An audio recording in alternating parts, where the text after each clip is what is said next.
Hello, and welcome to Dive Into Fun, a podcast review of Tom Daly's Olympic jumping career. Just kidding. This is 5 to 1, the podcast review of Zack Snyder's director's cut of the Justice League. I'm Harry Slack, and with me as always is my longtime associate, Ben Smolin. Ben, how are you today? Oh, great after that award-winning intro. Thank you. For new listeners, go to episode 79 if you want to know more about what's going on here. For longtime listeners, I have a treat, fan favorite segment with its own intro music. I'll play it now.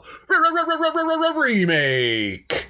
Ben, this is our remake segment, in that, this movie's a remake of comic books. I figured we should think about your movies guy. We should think about remaking other intellectual properties. So what would your gritty remake of Garfield be? Okay, so Garfield is a street cat. No, that's Heathcliff. Heathcliff is the street cat. You asked me what my remake would be. I'm telling so it's you just my remake. Heathcliff? It's just like, my Garfield remake is Heathcliff. Fucking finish. Garfield's a Pretty street sure Heathcliff cat, came first. And Garfield's a member of Garfield's family, maybe a wife or a loved one, gets run over by John Arbuckle. Garfield manipulates his way into being adopted by John, and then very slowly plans to take over John's life and ruin it. That's all the time we have for remakes. Remakes. With that out of the way, Ben, I'm going to go ahead and start reviews. Big boy. All right, listen, Lilies, poppin' pollies. I'm going to blast through what happened here. Not a whole lot did. So Aquaman is blocking the water using his Aquaman powers. The Flash says to Batman, "Who's that?" Batman does not answer the question. Seems like a real quick question to answer. It's like, knows? I think he does. I think they've met. I think we've seen them meet before. And I think it would have been real easy to go Aquaman or, oh, he's a friend of mine or he's on our side. Just give the Flash some information. But I guess they're all fine with just silently moving on. They all get into the Nightcrawler.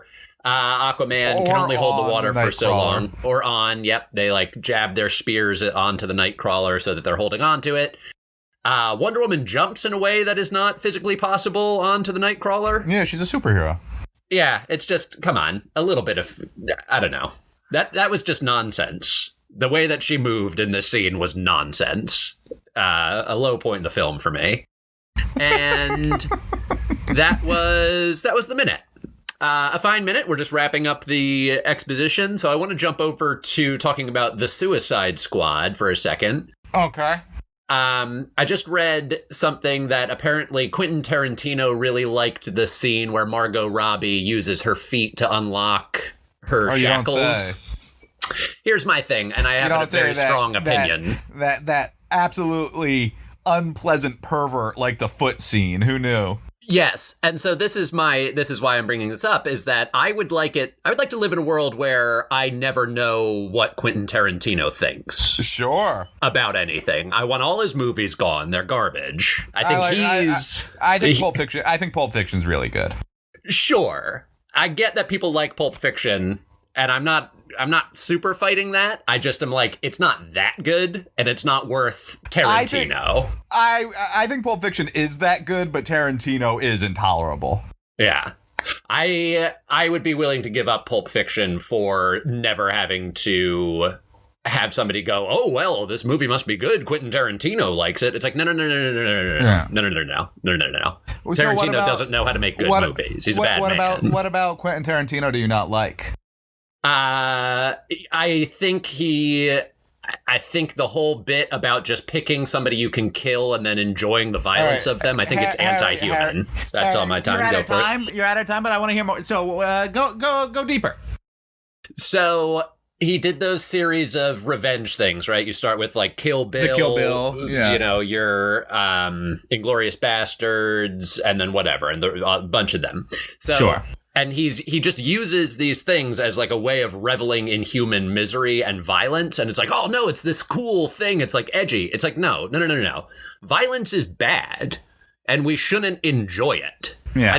I have a problem with any art that is about enjoying violence. I hate Game of Thrones for the same reason. I think ultimately Game of Thrones is bad. I would say, did you like the recent Suicide Squad? You enjoyed that, right?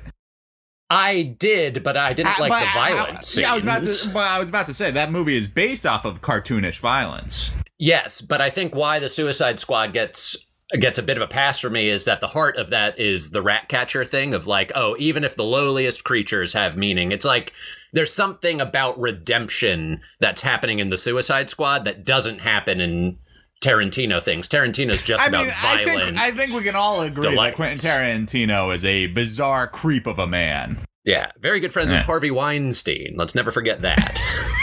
That he was very good friends with him, that they worked together a lot and tried to kill what's-her-face. Have you ever heard that rumor? I love that rumor, that they tried to kill Uma Thurman.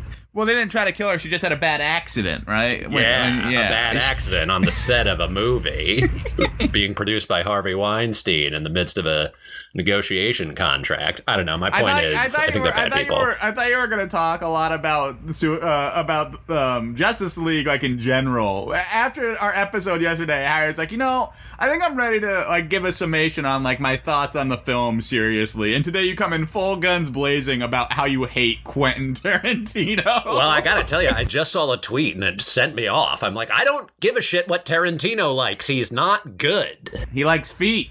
He does like feet. Yeah, Come on. A recent quote of his was that he was glad that Sharon Tate now means something else because she was a character in his movie instead of just being a victim in the Manson murders. I'm like, fuck off, buddy.